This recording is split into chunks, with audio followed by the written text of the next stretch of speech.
Right about now, the Funk Soul Brother. Check it out now, the Funk Soul Brother. Right about now, the Funk Soul. They're gonna run out of cheeseheads soon. The Funk Soul Brother. Right about now, the Funk Soul Brother. Check it out now, the Funk Soul Brother. Right about now, the Funk Soul Brother. Right about now, about now, about now, about now. What is poppin', y'all? It's your man Cloudboy Bales, and welcome to another episode of Wisco Sports Weekly, where today's episode kind of wanted to talk about college basketball. Started up a couple weeks ago. Honestly, I wanted to talk about the Wisconsin Badgers basketball team and the Marquette Golden Eagles basketball team. How I feel that they will do this season. So, we're in a couple weeks. To the season. A couple games have been played. A lot of tournaments have been played out. Wisconsin, I felt like they started out on a little rough patch. I think they had a lot of tough teams that they're facing, that they had to, especially that they had to face, and that they're facing upcoming month as well. Before we get into Big Ten play, and for Big East play, same thing goes for Marquette.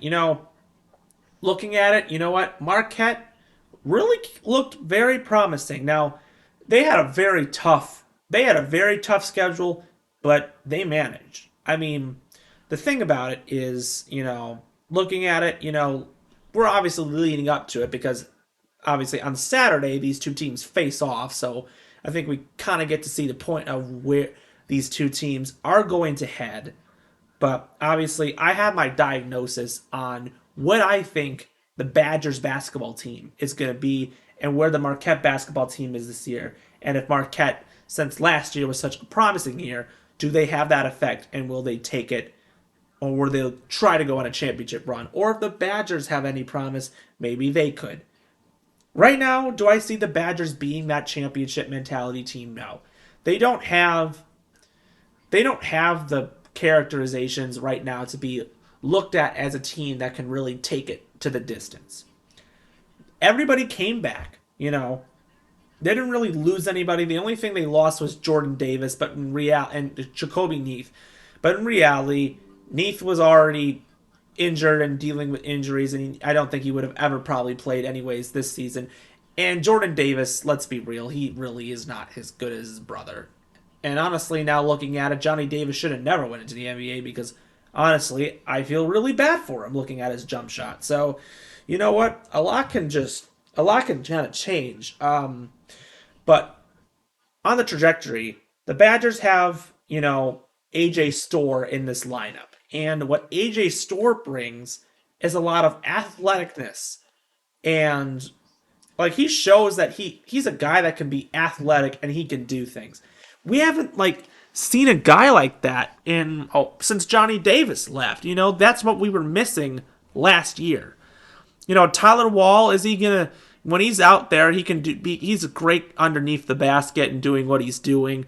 Also, obviously, his interior defense is by far phenomenal. Having Tyler Wall in there is definitely, and if he's healthy back to what he was, that's going to be a great deal. Steven Crowell also picked up what he did in the tournament, the NIT tournament. He really stepped up his game. He's showing that definitely he can improve this season, and so far that's the case.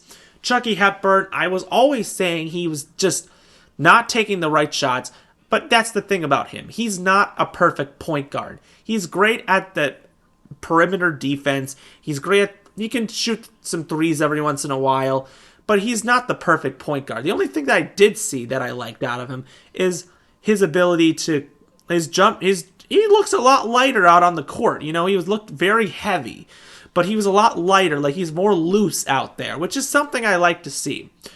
The difference is AJ Storr, and having a guy that I feel like can be the guy that makes the most for this team. I'm not going to say that he'll be doing that every single game, but he's a guy that is a difference maker and can play defense, provides some athleticism. He's one of the most athletic guys I think the Badgers have had in a very long time. And that's something that I think is very important.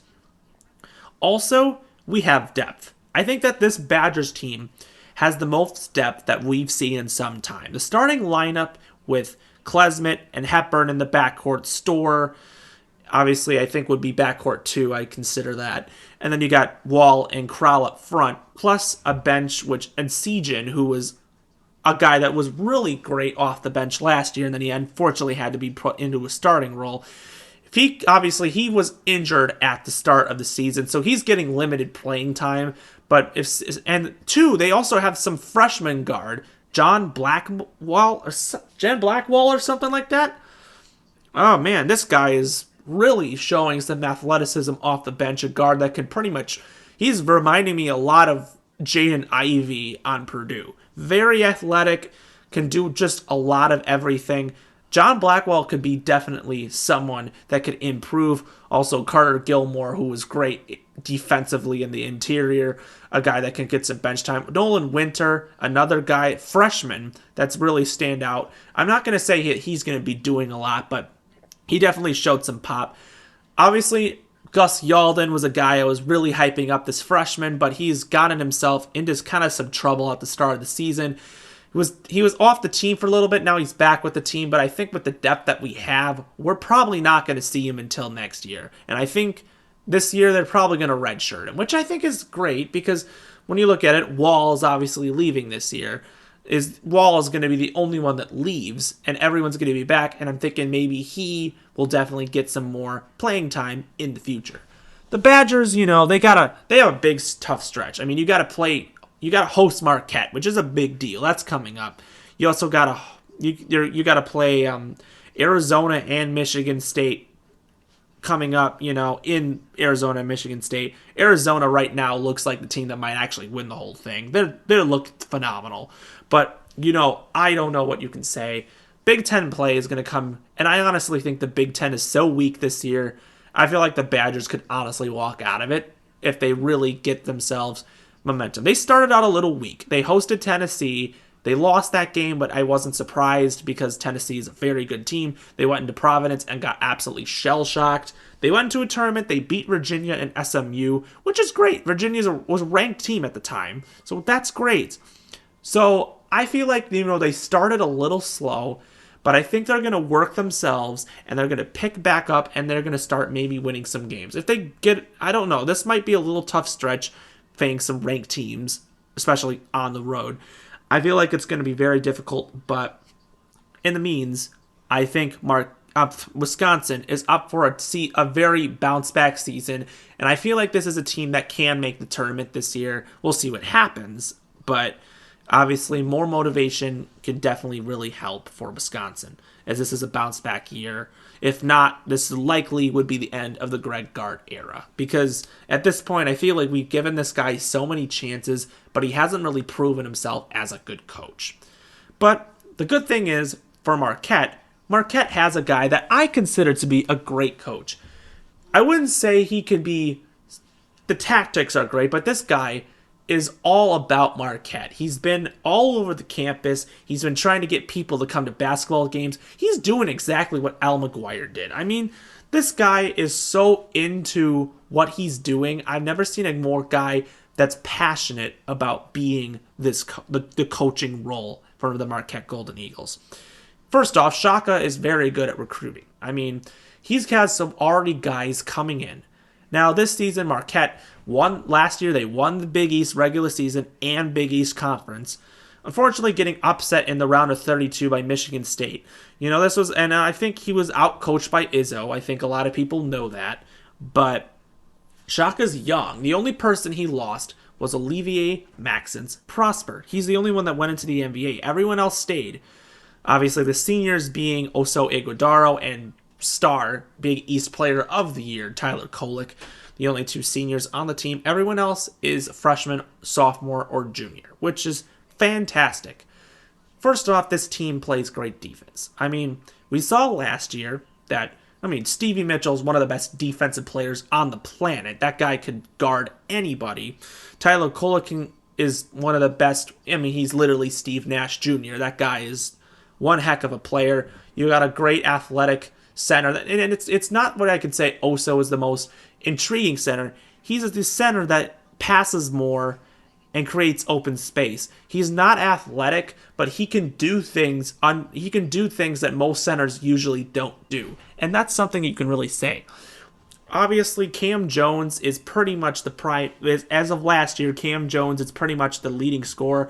Obviously, he's having the same issues that we saw from last year where he can't really do the easy things. He shows a lot of athleticism. He'll just shoot the ball from anywhere. That's what you can say. David Joplin, who won Sixth Man of the Year last year, is now taking Omax's spot. He hasn't really been much of a factor. I think he's going to have to fill in that role. But that's what's important. Coming off the bench is great because I was like, okay, with Joplin coming off the bench and starting, there are some guys that are going to have to come off the bench and really provide their starting roles. And definitely, our two backup guards are really doing that, especially Sean Jones, who's been our backup point guard. He's very small, but he is definitely showing so much improvement from last year. He's been making some great moves, and definitely he will likely be the starting point guard next year. He is definitely showing that. Chase Ross, also another athletic guard that we've had on the team. I think he can definitely do some great stuff, obviously, in the future. Very exciting to see, guys do these things. And then Ben Gold is another guy that showed some bench time. I'm not going to say he's the best. He isn't really that good at defense. But yeah, we've seen him knock down some threes outside and hammer down some dunks. But, and obviously there could be another guy that works his way into the bench. I mean, we saw that in the previous times that Ncaa has been our coach. We have saw that he's always snuck in freshmen to try to make some plays. So far, we've seen Trey Norman is one of the only guys that we really showed some stuff that he could do, but we don't really know much about this Marquette team yet. Marquette started out very strong. They had dominant wins in this tournament. I mean, so they go into the one of the win was they went into Illinois and beat Illinois, and that's like one of the hardest places to win in college basketball. I mean, Badgers can never win there. So the fact that Marquette pulled it off was pretty incredible. And then the Maui tournament was honestly one of the most unexpected things ever. They went and beat UCLA. Now UCLA for some reason is not ranked. They should be ranked at some point. They are a very good team. Then they beat number 1 ranked Kansas. And then they almost beat number 2 ranked Purdue. I mean they were down by a lot by Purdue. They came back and they almost won. The fact is Marquette is a team that is going to fight for any single chance. Now, let's be real. I feel like if Marquette played like they usually do, I think they would have honestly beat Purdue. I think, realistically, you take away Edey, Purdue's not that good. And I think Purdue was actually, they were making their shots. That's why Purdue won. I mean, that's if Purdue makes their shots, because they have guys that can shoot, but it's either one way or one other. But realistically, I think Marquette's got a shot. Now, looking at it, I think they got some teams that they are going to be facing that are tough. I mean, going into Wisconsin's going to be tough. And then they also got to face, I think, Texas. I think they host Texas this year. They got to also face Notre Dame again. That's tough, And then you got to go into Big East play. I mean, facing these teams, especially UConn and Creighton, are going to be the toughest games. Now, UConn won the whole thing last year. I actually predicted. I said when Marquette won it, I said beating UConn was huge because, to be honest, I think UConn is literally one of the best teams I've ever seen. And they won the whole thing. And we beat UConn. So now UConn lost a lot of people, but they're still going to be good. I mean, there's no doubt in my mind that they still got that freshman who was unbelievable. Now he's a sophomore, but yet again, I mean, and then Creighton has the same, almost similarly the same offense. They lost 2 of those guys, but Creighton's going to be good as well. I think they did actually get upset in one game, but I'm not entirely positive. But, there's the Big East is any team could definitely step up and make a play and win. Xavier could definitely, they were ranked last. They weren't even ranked, and then they became ranked, and then Villanova's always had some good years, even though they haven't been the greatest. Looking at it, do I see Marquette obviously taking home the Big East title again? I feel like if all things go right, it's theirs again. I think so. I feel like there'll be some challenges because facing teams like UConn and Creighton, twice a year, if we like split those games series, I feel like that's what you want. But looking at it, I think Marquette has a lot of poise. I think if they get some more practice, it's the same group. I think they can definitely make a run again. And then some other teams, to mention. I think UWM definitely has a bounce back season. They have some of these same guys. I really want to see Bart Lundy have a great season. And maybe UW Green Bay, even though they are obviously cheating and they're out of any tournament compensation for like the next 2 years. It doesn't matter. They are still rebuilding, and I don't think there's really much to say.